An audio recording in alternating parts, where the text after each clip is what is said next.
certaines épreuves de notre vie peuvent être vécues comme de véritables tremblements de terre et changer à tout jamais le cours de notre existence. Certaines relations avec les autres, avec nous-mêmes, avec le monde, peuvent nécessiter une harmonisation se révélant être parfois un véritable défi. Bonjour, je suis Virginie Chastel, créatrice du podcast Osmose Harmonisons nos relations. Je vous propose tous les vendredis une aventure audio vers la découverte d'une personne qui m'a partagé son histoire, ses épreuves et les actions mises en place pour retrouver son équilibre et son énergie. Aujourd'hui, je reçois Michel, une rencontre au cours de laquelle il nous racontera comment une tentative de mettre fin à ses jours a changé le cours de son existence et lui a permis d'oser être lui-même. Osmose, le podcast qui harmonise nos relations, épisode 9.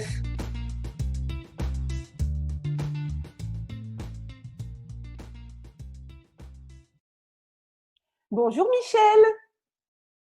Bonjour Virginie. Comment tu vas? Ça va très bien, merci. Toi-même? Eh bien, très bien, merci. Alors, chers auditeurs, vous aurez certainement remarqué un petit accent chez Michel. Et ce que je te propose, c'est que tout de suite, que tu puisses te présenter. Qui es-tu, Michel? Bon, alors mon nom est Michel Hudon. J'habite au Québec, au Canada. Et voilà. J'ai 60 ans. Donc, j'ai D'accord. 60 ans. Je suis chauffeur d'autobus scolaire depuis plus de 25 ans, mais également conférencier depuis peu avec mon épouse. Bon, ça, c'est un super projet. Donc, vous voyez, on est parti de l'autre côté de l'Atlantique et donc on va échanger avec Michel. Vous allez voir, Michel va nous raconter son parcours de vie et comment il a réussi à se relever d'un événement. Je ne vais pas vous en dire plus parce que je veux laisser à Michel le soin de nous parler de tout ça. Alors, est-ce que tu veux bien, Michel, qu'on fasse un petit retour en arrière dans ta vie et que tu puisses nous parler de problèmes que tu as vécus? Oui, sans problème. Il y a environ, j'ai 60 ans, donc début cinquantaine, j'ai fait une tentative de suicide. C'est une tentative de suicide qui s'est préparée depuis, je dirais, mon enfance. J'ai pas eu une enfance vraiment idéale. J'ai pas eu la famille idéale non plus pour me permettre de me développer dans la vie. Et ces manques qu'il y a eu dans mon enfance ont fait en sorte que j'ai jamais pu avoir. On parle des buts. Souvent, on demande aux gens c'était quoi tes buts, tes rêves quand tu étais jeune. Moi, j'en ai fait l'analyse à un moment donné, puis j'en ai jamais eu. J'ai jamais eu de rêve dans mon enfance. J'ai toujours été en réaction. Depuis l'enfance, j'ai toujours été en réaction aux événements de ma vie plutôt que dans l'action. Donc, tu ne te permettais pas, d'envisager un avenir avec des belles choses. Tu réagissais à ce qui t'était imposé, en fait. Exactement. Depuis l'âge de 4 ans, j'ai toujours été en réaction aux différents événements de ma vie. Quand on est enfant, évidemment, on ne choisit pas nécessairement notre vie. Et puis, on réagit aux événements de notre enfance, mais ces événements-là peuvent être excessivement traumatisants dans le développement d'une personne. Et c'est ce qui m'est arrivé.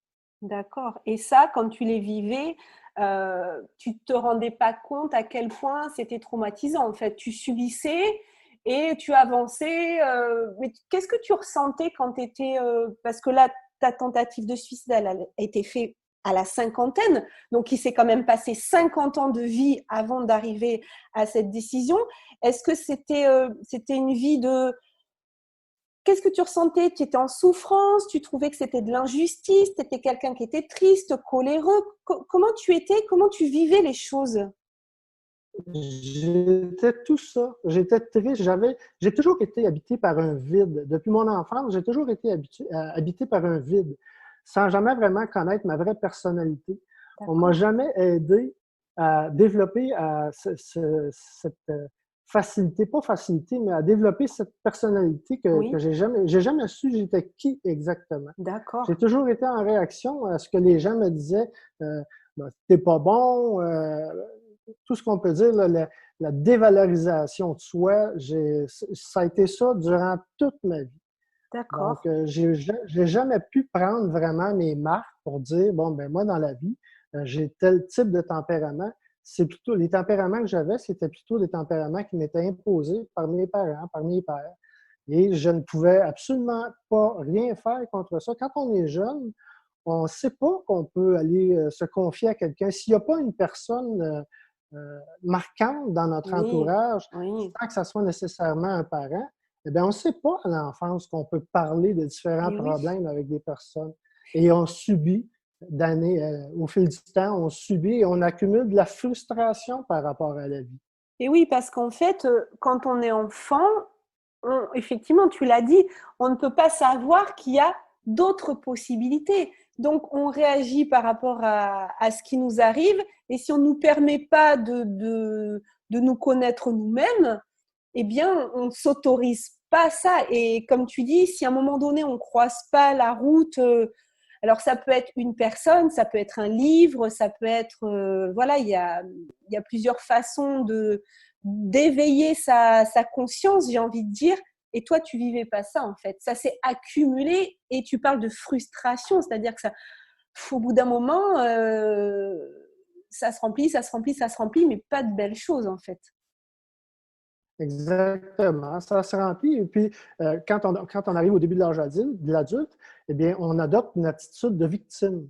Et On se oui. sent victime de tout ce qui Mmh. nous arrive sans jamais être conscient qu'on peut faire autre chose pour être, que d'être une victime dans la Et vie. oui. On peut s'autoriser, on peut vivre notre propre vie, mais quand tout ce qui a meublé notre passé, ce ne sont que des mauvaises expériences, eh bien, on adopte une attitude de victime et on se victimise tout le long de notre développement C'est ça. jusqu'à l'âge adulte. Et puis, à un moment donné, arrive ce qui arrive.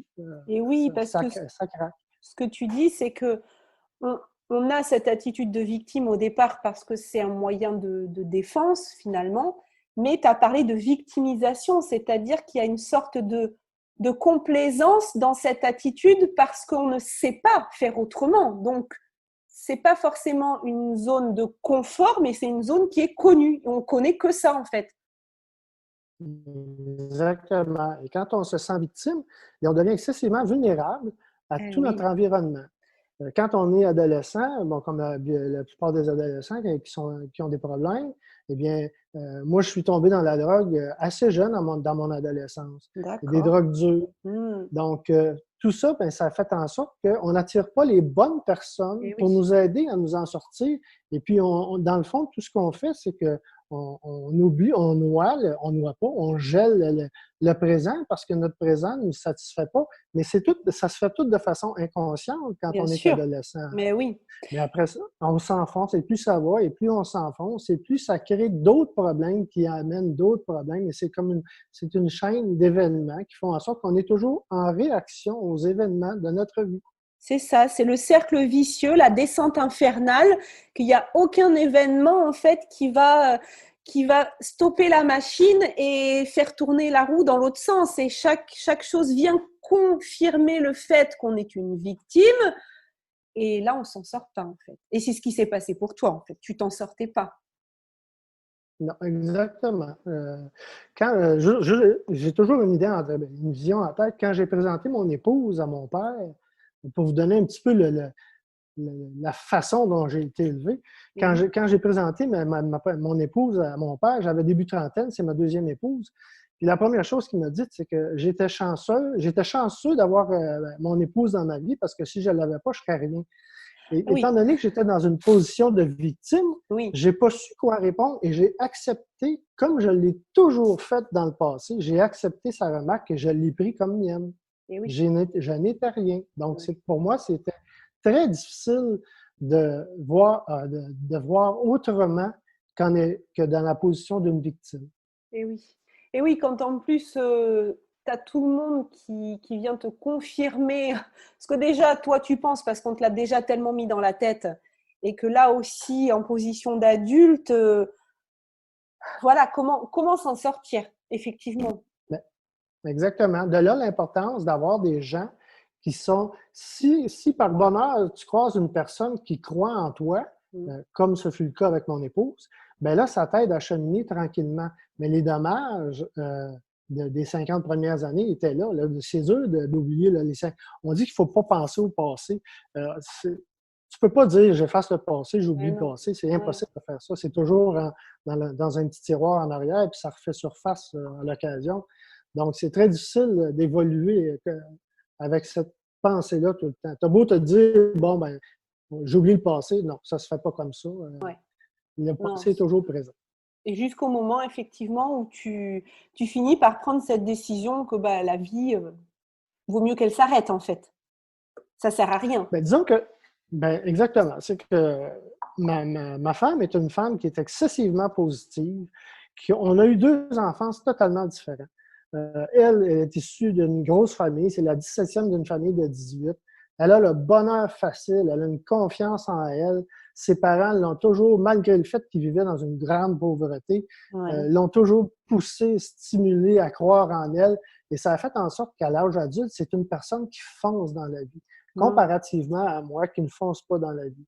Donc, à un moment donné, après une vingtaine d'années de vie commune, ben, après, ses efforts étaient vains, en fait. Là. Donc, Et cette oui. année, puis elle m'a annoncé qu'elle voulait me quitter. C'était pas parce qu'elle m'aimait pas, c'est simplement parce qu'elle voulait continuer à avancer dans la vie, puis moi, je la freinais. Et oui. Involontairement, je la freinais.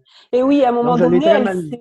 elle s'est choisie parce que sinon, tu risquais, bah, tu l'empêchais, en fait, d'évoluer et de vivre sa vie, comme tu disais, voilà, quelqu'un qui est positif, de vivre avec quelqu'un qui, pour le coup, draine vers le bas notre énergie. Et elle a voulu sauver sa peau, en fait.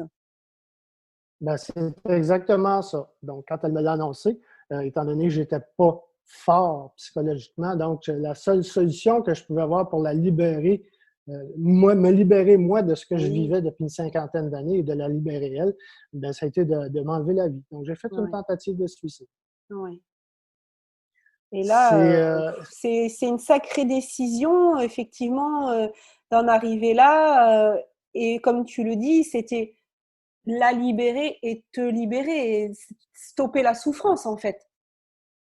exactement. On ne se lève pas un matin en se disant, bon, mais ce matin, je m'enlève la vie. Non, ça se Oui, prépare longtemps ben oui, d'avance. c'est ça. Ça trotte dans notre tête longtemps d'avance. Moi, je pourrais dire que j'ai eu ça dans ma tête une bonne partie de ma vie adulte. Oui, Euh, Donc, pour moi, ça a été la seule. J'ai consulté à plusieurs occasions dans ma vie d'adulte, de jeune adulte, j'ai consulté des psychologues pour essayer d'y voir un petit peu plus clair. Mais c'est pas nécessairement, c'est pas parce on va voir un psychologue que nécessairement on tombe sur un psychologue avec lequel on va développer le lien de confiance qui va nous c'est permettre de sûr. nous ouvrir. Et c'est jamais arrivé. C'est arrivé suite à mon geste, quand j'ai été interné. C'est lors de mon internement que j'ai rencontré pour la première fois dans ma vie une personne, un psychologue, qui m'a aidé à y voir plus clair. Et à partir de ce moment-là, j'ai pris la ferme intention de prendre ma vie en main. Et c'est ce que j'ai fait. Et ma vie a changé du tout au tout à partir de ce moment-là. D'accord, oui, parce que déjà, si on peut se parler aujourd'hui, c'est qu'effectivement, bah, la tentative de suicide a échoué. Donc, j'en suis ravie. Et, Et moi aussi. eh ben oui, j'imagine.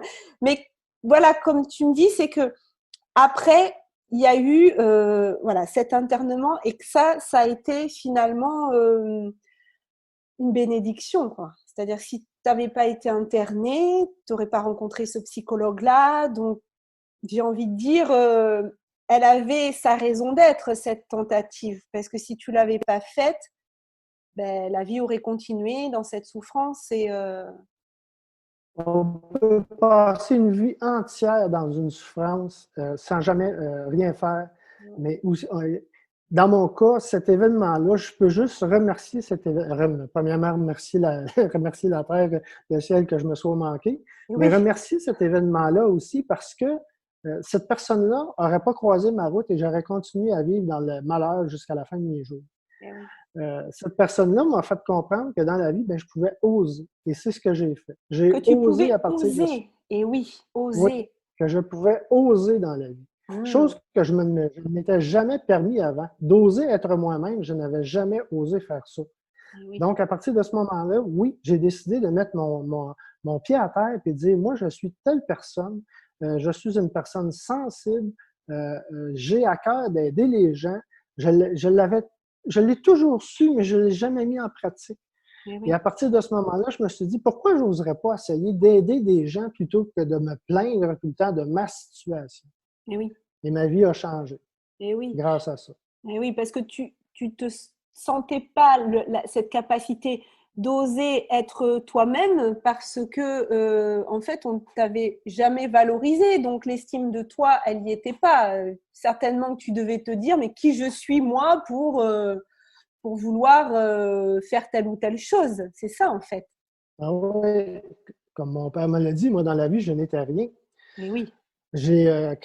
Suite à ma thérapie, j'ai commencé à lire, j'ai lu beaucoup de livres, et puis Mmh. je suis tombé à un moment donné sur un schéma de la pyramide de Maslow. Je ne sais pas si vous Oui, connaissez. oui, oui. Donc, j'ai pu comprendre avec la pyramide de Maslow que mes paliers n'ont jamais été comblés, et ça à partir du premier palier. Eh Donc, ben on oui. sait qu'avec la pyramide de Maslow, si un palier n'est pas comblé, les suivants, ils vont être plus difficiles à combler. Eh Et oui. quand le premier palier n'est pas comblé, ben, c'est comme évident que c'est impossible de se rendre au sommet de la pyramide. Et Le oui, besoin de parce que sécurité, j'ai c'est jamais connu ça. ça. Le sentiment d'appartenance, j'ai jamais connu ça. Le besoin d'estime, j'ai jamais connu ça. Comment voulez-vous vous réaliser dans la vie quand tout ce qu'il y a avant vous ramène au bas de la pyramide?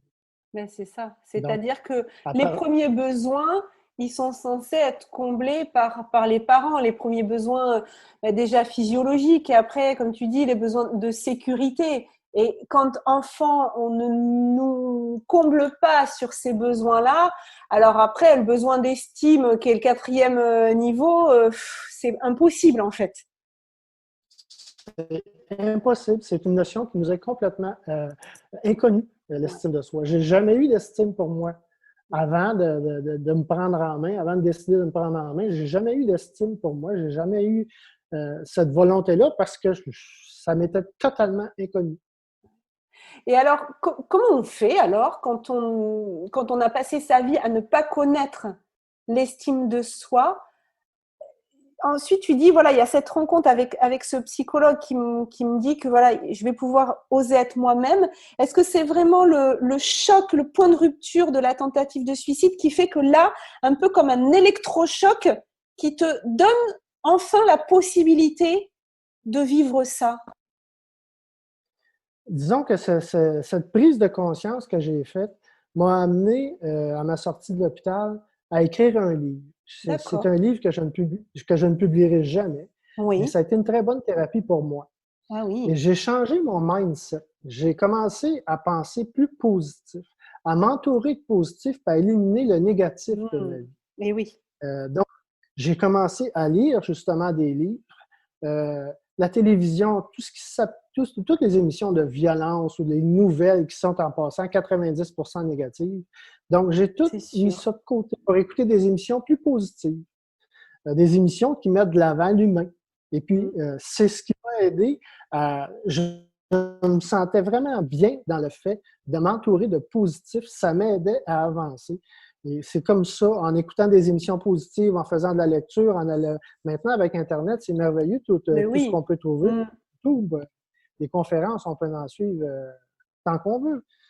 J'ai, grâce à ça, euh, j'ai osé à un moment donné, j'avais une idée en tête, une fille de ma région qui est pas une orpheline, mais une fille qui a été adoptée dans ma région, qui n'avait pas revu sa famille depuis 28 ans. Et je me suis mis en tête parce que j'avais le goût de l'aider, de retrouver sa famille. Et c'est ce que j'ai fait. Mais par l'entremise de Chantal Lacroix, qui est une animatrice d'émission ici au Québec, Oui. qui tend beaucoup vers l'humain. Et je lui ai demandé un coup de main et elle a fait une émission, on a retrouvé sa famille, on est allé la rencontrer en République dominicaine. Waouh. Mais le sentiment de, d'aider cette personne-là, Mmh. de la ramener dans sa famille, le sentiment que c'est pas mon ego qui parle, mais Oui, c'est le sentiment que ça m'apporte de faire quelque chose de bien pour c'est ça. quelqu'un d'autre. Mais ça me propulse à vouloir faire encore plus C'était un pour me sentiment de réaliser. fierté? C'était un sentiment de fierté? D'être fier de soi, d'avoir réussi à faire quelque chose pour les autres? Fier de moi mais un sentiment d'accomplissement. D'accomplissement, Je me suis jamais accompli dans rien dans la vie. et oui. Quand tu es toujours en réaction aux événements de ta vie, tu peux pas dire que tu t'accomplis dans quelque chose qui te valorise. Là, Oui. j'ai pu m'accomplir dans quelque chose qui me valorisait. Et puis pour moi, ça a été un moteur incroyable. À partir de ce moment-là, j'ai décidé de faire des conférences justement pour raconter mon histoire et essayer de donner un peu d'espoir aux gens qu'il y a toujours possibilité de s'en sortir, même quand on est rendu à 60 ans, puisque c'est mon cas.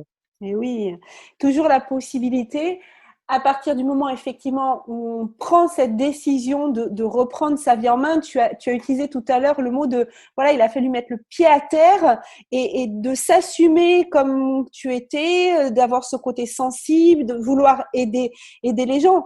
Mais pour prendre cette décision, effectivement, avant, il faut prendre conscience que c'est possible. Parce que toi, jusqu'à tes 50 ans, tu ne voyais pas de possibilité, en fait. Tu n'imaginais pas la vie autrement que comme elle était. Non, je ne la voyais. Pour moi, la vie, c'était ça. Oui. Je voyais le bonheur de mon épouse avec son enfance, puis le fait qu'elle était heureuse, puis qu'elle se réalisait dans la vie. Puis je me disais, pourquoi moi, je n'ai pas Ah accès oui, à ça? Pourquoi je ne suis pas capable de faire comme oui. elle? C'est justement en faisant de la lecture que j'ai compris exactement, avec la pyramide de Maslow, que pour moi, Et c'était oui. pratiquement impossible de pouvoir me réaliser dans la vie. Et oui. Et là, tu pointes du doigt quelque chose de très important, à mon sens, c'est qu'il faut déjà avoir une prise de conscience que c'est possible, mais ensuite, il faut apprendre comment c'est possible. Parce que de se dire, oui, c'est possible, parce que toi, tu vivais avec, enfin voilà, ta femme, elle était positive, donc tu voyais bien que c'était possible chez les autres. Mais après, il faut savoir comment faire. Et comme tu l'as dit, en lisant des livres, en écoutant des émissions positives, là, tu t'es nourri au niveau de ta connaissance et ensuite tu as mis en application. Exactement. J'ai mis en application. J'ai suivi la formation de Martin Latulippe, la Z. Oui, Et puis et ça, oui, pour moi, ça a été un élément déclencheur. Je me et suis oui. ouvert à tout cet univers de positivisme Mm. qui nous nourrit finalement. Si on veut être positif dans la vie, il faut s'entourer de gens positifs. Et les programmes comme le programme de Martin, ces gens qui adhèrent à ce programme-là, ce sont tous des gens justement qui veulent faire une différence dans la vie, Oui, dans leur vie, oui. euh, en incluant le positif dans leur vie. Bien sûr, tu parlais d'une question de mindset et que l'écriture de ton livre, ça t'avait permis, voilà, de développer ton mindset. Et ça, je pense que c'est vraiment une clé importante. Voilà, je le dis pour nos auditeurs là, c'est qu'à un moment donné, euh, si on est enfin, si on n'écoute que les informations, enfin voilà, 98% du temps, on ne parle que des choses qui vont mal dans le monde. Donc, au bout d'un moment, c'est bon, on a compris. Hein, c'est aussi pour faire de l'audience et puis parce que ça fait marcher la machine. Mais si on ne nourrit notre mental et notre cerveau que de choses négatives, si on ne s'entoure que de personnes qui sont constamment en train de râler, qui nous jalousent aussi en disant « Ah, mais toi, c'est bon, tu tentes ça, mais tu n'y arriveras pas », au final, ça, comment dire, ça nous ramollit le cerveau, j'ai envie de dire. Et on Ouais. n'avance pas à s'entourer des bonnes personnes. Ça, je te rejoins là-dessus, quoi. Et, euh, et effectivement, C'est fou de remarquer l'impact que juste le fait d'être positif peut nous apporter dans la vie. ouais, Les gens qui se collent à nous pour s'imprégner de notre positif. Mais si on veut être positif, il faut nous-mêmes pouvoir se greffer à des gens c'est positifs. ça. Et en fait, on se rend Et compte nous, que ça devient des aimants, c'est-à-dire que en étant positif, on attire des gens positifs à nous, et ça augmente encore plus notre positivité et c'est un vrai cercle vertueux, c'est-à-dire que autant tu as vécu tes 50 premières années, j'ai presque envie de parler d'une descente aux enfers, parce que chaque événement ça. t'enfoncer encore plus vers les enfers. Et quand on commence à remonter son taux énergétique, à s'entourer de belles personnes, ben finalement, ça devient une limite un peu magique, quoi. C'est-à-dire, plus on voit le positif dans la vie, plus il nous arrive de choses positives. C'est quand même merveilleux. C'est exactement ça. C'est C'est quand même exactement ce qui se merveilleux. produit. Alors pourquoi s'en priver? Mais effectivement, il faut. Il n'y a pas de jugement hein, quand je dis pourquoi s'en priver. C'est-à-dire que tant qu'on n'a pas, quand on, tant que nos yeux ne sont pas ouverts vers ça, on ne peut pas le voir. C'est pas Non, possible. Et toi, tu ne c'est pouvais pas le impossible. voir. Ouais. Non. Puis ce qu'il y a de merveilleux, c'est que quand on veut faire, quand on veut entamer, je dirais pas entamer un processus de changement, mais quand on a les deux facettes, quand j'ai vu le pire et j'ai vu le mieux. Oui. Donc, c'est pour moi, je sais ce qu'il faut que je fasse. Qu'est-ce que je veux dans la vie? Ben, c'est le mieux. Ben, j'ai des choses à faire. Je dois travailler sur moi. Je dois Oui. euh, m'impliquer dans ma vie pour continuer à accéder au mieux. J'ai C'est connu ça. le pire et je ne veux pas le pire. Eh Donc, oui. ce sont mes actions d'aujourd'hui qui vont faire en sorte que je vais vivre le mieux pour moi plus tard. C'est ça, et c'est très important ce que tu dis sur les actions.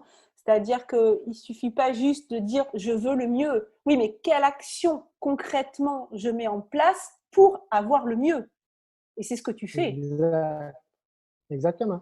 Et c'est ce que tu fais quand tu parles voilà, d'avoir aidé cette jeune fille à retrouver sa famille, ce sentiment d'accomplissement, le fait que tu fasses des conférences maintenant pour transmettre ça, parce que effectivement, ce que tu as vécu, c'est un exemple pour beaucoup de gens euh, que c'est possible.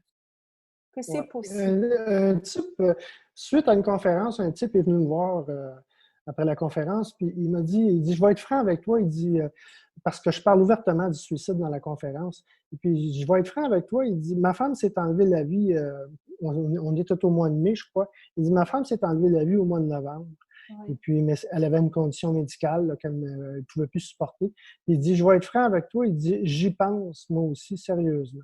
Mais il dit, Ouais. après t'avoir entendu en conférence, tu me donnes de l'espoir. Oh là là, Donc, c'est moi, merveilleux. si je peux, si par le biais des conférences, je peux aider des Oui. gens à passer au travers de certaines situations difficiles Mmh. dans leur vie, ben, ma mission est accomplie et puis ça me nourrit des témoignages comme ça. Je trouve ça dur à recevoir. Des fois, les témoignages que je reçois sont durs à Oui, recevoir, oui. mais ça me nourrit de les recevoir. Ça m'encourage à continuer dans cette veine. Mais oui, parce qu'en fait, tu leur fais entrevoir un possible qu'ils n'avaient peut-être pas imaginé. Comme moi, je ne l'avais pas imaginé avant. C'est ça, mais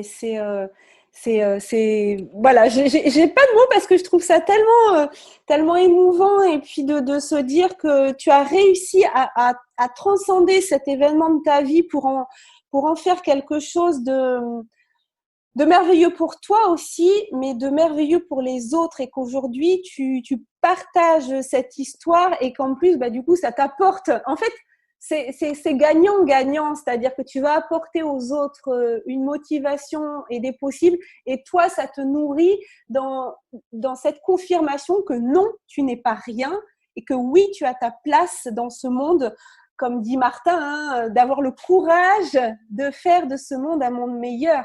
Bravo, enfin vraiment, Exactement. ouais, bravo. C'est exactement ça. Ouais, merci beaucoup Michel pour ton témoignage, d'avoir partagé avec nous tout ça. Donc si je pouvais retenir une chose de cet entretien, voilà, pour nos auditeurs, c'est vraiment de travailler son mindset sur les choses positives, de nourrir notre esprit de choses positives, d'essayer au minimum d'avoir de choses négatives autour de nous. Alors bien sûr, il s'agit pas, on n'est pas on n'est pas dans le pays des bisounours. Bien sûr, il y a des choses compliquées dans la vie, mais il n'y a jamais rien de définitif et il y a toujours un possible derrière. Et là, vraiment, tu nous l'as montré. Est-ce que tu veux rajouter quelque chose, Michel, avant qu'on se quitte provisoirement? Oh mon Dieu. Je dirais que quand on veut dans la vie, quand on veut vraiment dans la vie, peu importe le passé qu'on a eu, mais quand on veut vraiment dans la vie, il y a toujours moyen, surtout maintenant avec les Oui, réseaux sociaux, Internet, tout ça, il y a toujours possibilité d'aller chercher de l'information, d'aller chercher de l'aide pour, on n'a pas à se priver de ce que la vie a à nous offrir. On n'a pas à s'en priver. La vie, elle est là pour nous. C'est à nous d'en faire ce que l'on veut. ouais, Donc, ce sont nos actions qui vont déterminer la vie que nous allons avoir. Si on passe notre vie à être en réaction à tout ce que les gens vont dire ou penser de nous, bien, il ne se passera jamais rien dans la vie. Du moment qu'on prend la ferme décision, à partir d'aujourd'hui, d'être dans l'action, c'est garanti que la vie va changer du tout au tout. Écoute, merci beaucoup pour cette belle conclusion. C'est l'objectif aussi de ce podcast, d'entendre des beaux messages inspirants comme ça. Merci beaucoup, Michel. Je te souhaite une très belle fin de journée. Très belle fin de journée aussi à nos auditeurs et à très bientôt. Merci beaucoup. Bonne journée à vous. Bonne journée. Si cet épisode vous a plu, sentez-vous libre de le partager. Pensez à vous abonner si vous souhaitez recevoir les épisodes dès leur publication. Vendredi prochain, je recevrai Isabelle. Elle nous confiera comment elle a dépassé ses doutes et ses peurs. Nous découvrirons aussi comment l'énéagramme, ce système d'études de la personnalité fondé sur 9 comportements, lui a permis de mieux se connaître et de quitter le pilote automatique. En complément de ce podcast, je vous invite à me retrouver sur ma chaîne YouTube Virginie Chastel ou ma page Facebook du même nom, un samedi sur 2, pour des entrevues avec des leaders du développement personnel qui viendront nous partager leur point de vue et les clés qu'ils ont personnellement utilisées pour dépasser certaines épreuves de leur vie. Et pour encore plus de contenu inspirant, je vous donne aussi rendez-vous sur mon site internet virginiechastel.fr. En cadeau, vous pourrez télécharger les 22 questions qui ont le pouvoir de dépolluer votre vie relationnelle et me rejoindre sur le groupe privé Facebook Osmose, harmonisons nos relations. Belle fin de journée à vous et surtout, prenez soin de vous.